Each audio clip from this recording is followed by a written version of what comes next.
అనిత గారు. అధ్యక్ష, ఉత్తరాంధ్ర టైగర్, ఉత్తరాంధ్ర ప్రజలందరూ కూడా ఎంతో ప్రేమగా పిలుచుకునే తాతాజీ అని పిలుచుకునే చింతకాయల అయ్యన్న పాత్రుడు గారిని రెండవసారి శాసనసభ్యురాలుగా వచ్చి అధ్యక్ష అని పిలుచుకునే ఒక మంచి అవకాశం కలుగజేసినందుకు గౌరవ ముఖ్యమంత్రి నారా చంద్రబాబు నాయుడు గారికి, ఉప ముఖ్యమంత్రి పవన్ కళ్యాణ్ గారికి, అదేవిధంగా నారా లోకేష్ గారికి, బీజేపీ నాయకులకి అందరికీ కూడా పేరు పేరున ధన్యవాదాలు.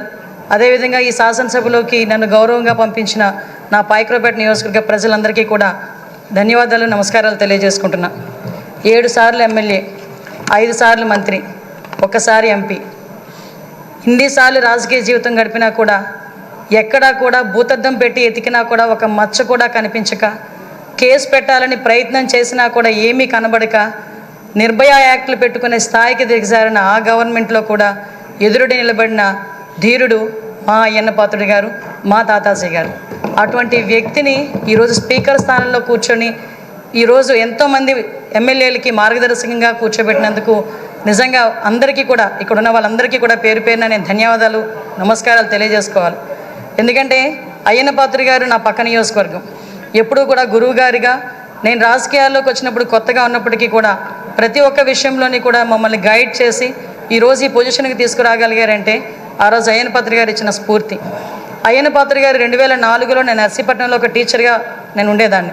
ఎందుకంటే ఈ ఒక్క ముక్క చెప్పాలి, ఎందుకంటే ఈ ఎన్డీఏ గవర్నమెంట్ కానీ తెలుగుదేశం పార్టీ గవర్నమెంట్ కానీ ఒక సామాన్యులను తీసుకొచ్చి శాసనసభలో కూర్చోబెట్టి శాసనాలు తీర్చిదిద్దే విషయంలో ముందు కూర్చోబెడుతున్నారన్న విషయాన్ని తెలియజెప్పడానికి ఒక విషయం చెప్పాలి. 2004లో నేను టీచర్గా నర్సీపట్నంలోనే పనిచేస్తున్నా. ఆ టైంలో గౌరవ స్పీకర్ గారు అక్కడ ఎమ్మెల్యే. ఆ రోజు నేను వెళ్ళి మీకు బొకే కూడా ఇచ్చున్నా, మీ జన్మదినానికి వచ్చి మేము శుభాకాంక్షలు తెలియజెప్పడానికి యాజ్ ఎ టీచర్గా. మళ్ళీ ఈరోజు ఇక్కడ కూర్చొని ఒక శాసనసభలో ఒక మంత్రిగా, ఒక స్పీకర్గా మీకు ధన్యవాదాలు తెలియజేసుకునే ఒక మంచి అవకాశం ఇచ్చినందుకు తెలుగుదేశం పార్టీ అధినేతగా చంద్రబాబు నాయుడు గారికి అందరి తరపున నేను ధన్యవాదాలు, నమస్కారాలు తెలియజేసుకోవాలి. ముఖ్యంగా మీరు చాలామంది ఇప్పుడు చెప్పారు, 40 సంవత్సరాల సుదీర్ఘ రాజకీయ చరిత్ర, ఎక్కడా కూడా మచ్చలేదు. ఎన్నో పోర్ట్ఫోలియోలు చేశారు, ఎంపీగా చేశారు. అతి ముఖ్యంగా ఒక సామాన్యుడికి అతి దగ్గరగా ఉండి కార్యకర్తకి భరోసాగా నిలబడి అయ్యన్న పాత్రుడు అంటే ఒక బ్రాండ్గా నిల్చున్న వ్యక్తి మీరు. ఇవన్నీ జరగడమే కాకుండా మొన్న 2019 అంటే ఇంతవరకు మనం ఎంతవరకు పనిచేసామనేది ఒక ఎత్తు అయితే 2019 నుంచి 2024 వరకు ఉన్న పీరియడ్ని మనం ఒక బ్లాక్ పీరియడ్ కింద తీసుకోవాలి రాజకీయ చరిత్రలోనే. ఎందుకనంటే ఒక శాసనసభ నడిపించడం చేత కాదు, ఒక అడ్మినిస్ట్రేషన్ చేయడం చేతకాక ఒక నియంత పరిపాలనలో ఆంధ్రప్రదేశ్ రాష్ట్రం అట్టడుగుపోయిందన్న సంగతి మనందరికీ తెలుసు. చాలా సందర్భాల్లో తమరితో కూర్చునేటప్పుడు కూడా నేను ఇన్ని సంవత్సరాలు రాజకీయంలో ఉన్నాను కానీ ఇలాంటి ముఖ్యమంత్రిని చూడలేదు అని ఒక్కొక్క సందర్భంలో మీరు మీ భాషలో చెప్పిన సందర్భాన్ని కూడా ఇక్కడ గుర్తు చేసుకోవాలి. ఎందుకనంటే ఇన్ని సందర్భాలు ఒక ఎత్తు అయితే ఈ 5 సంవత్సరాలు మీరు ఎదుర్కొన్న సమస్యలు, నేను ఈ ఒక్క విషయంలోని కూడా మీ కుటుంబ సభ్యుల్ని కూడా నేను అప్రిషియేట్ చేయాలి సార్. ఎందుకంటే 40 సంవత్సరాల రాజకీయ చరిత్రలో మీరు ఎక్కడా కూడా ఒక మచ్చ లేకుండా మీ రాజకీయ ప్రస్థానం మీరు వెళ్తున్నారంటే అక్కడ మీ సతీమణిగా ఉన్న పద్మావతమ్మ కానీ, మీ కుమారులుగా ఉన్న విజయ్ రాజేష్ గారు కూడా, మా కుటుంబ సభ్యులందరూ కూడా మీకు సపోర్టివ్గా నిలబడ్డాం. లాస్ట్ 5 ఇయర్స్లో మనం చూసుకుంటే విజయ్, రాజేష్, అమ్మ ఈ ముగ్గురు కూడా ఎంతో బాధపడ్డారు. రాజకీయంలో ఉన్నందుకు మనం బాధపడడం, మనం ఆ ప్రాబ్లం ఫేస్ చేయడం అనేది ఒక ఎత్తు అయితే ఎక్కడా కూడా తొనకకుండా వెనకకుండా మీకు సపోర్ట్ చేయటం. ఆఖరికి ఎంత దారుణం అంటే మనవరాల్ని కూడా ఇంట్రాగేట్ చేశారు పోలీసులు వచ్చి. చిన్న పిల్ల 3 సంవత్సరాల పిల్లని కూడా ఇంట్రాగేట్ చేసి ఆ అమ్మాయిని కూడా భయకంపితులను చేశారు. అటువంటి సిచ్యువేషన్లో కూడా ఎక్కడ కూడా కదలలేదు.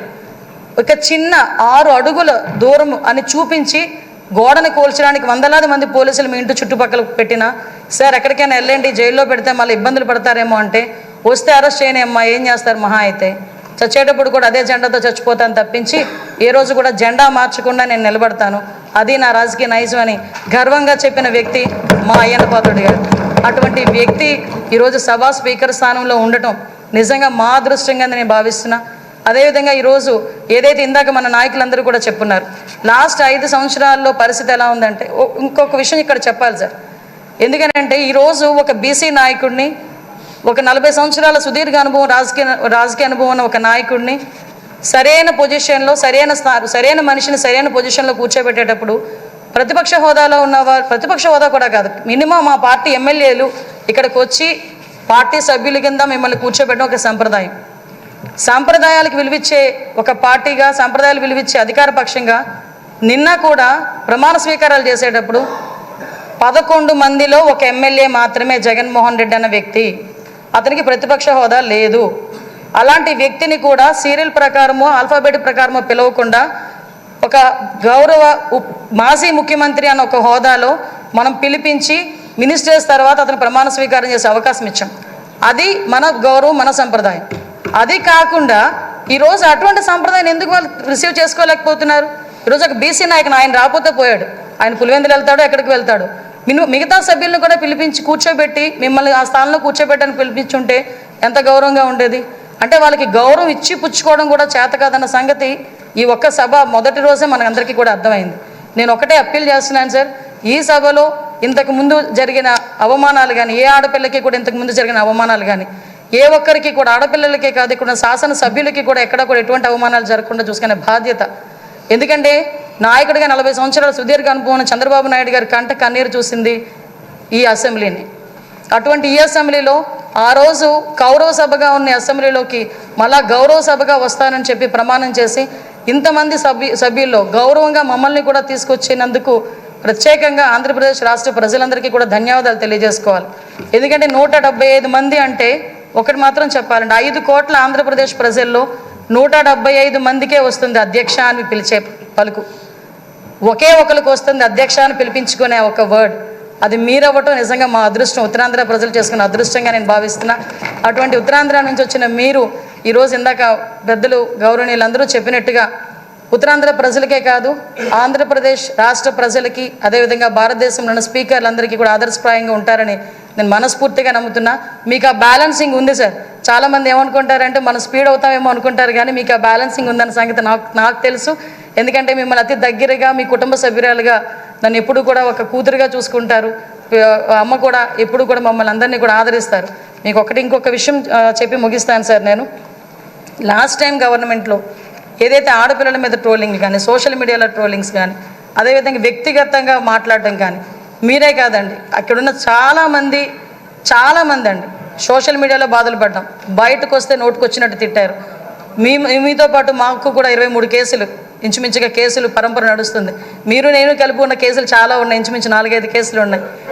ఇవన్నీ మళ్ళీ పునరావృతం కాకుండా రాబోయే తరాల వారికి ఒక శాసనసభ అంటే ఇలా ఉండాలి.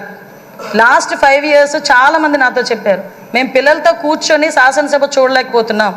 ఇంతకుముందు స్కూల్ పిల్లల్ని తీసుకొచ్చి గ్యాలరీలో కూర్చోబెట్టి శాసనసభ అంటే ఇలా జరుగుతుందని చూపించేవారు. అటువంటి సంప్రదాయం పోయి ఈరోజు టీవీలు ఆఫ్ చేశారు లాస్ట్ 5 ఇయర్స్ కూడా. అలా కాకుండా అందరూ కూడా శాసనసభను వీక్షించి జరిగే చట్టాలని కూడా వాళ్ళందరూ కూడా పాలు పంచుకునే అవకాశం కూడా మనందరం కూడా కలిగజేయాలని, దానికే మీరు సూటబుల్ వ్యక్తిగా మేము అనుకుంటూ మీకు మరొకసారి ఉత్తరాంధ్ర తరపున, పాయకరావుపేట నియోజకవర్గం తరపున ధన్యవాదాలు, అభినందనలు తెలియజేసుకుంటున్నాను సార్.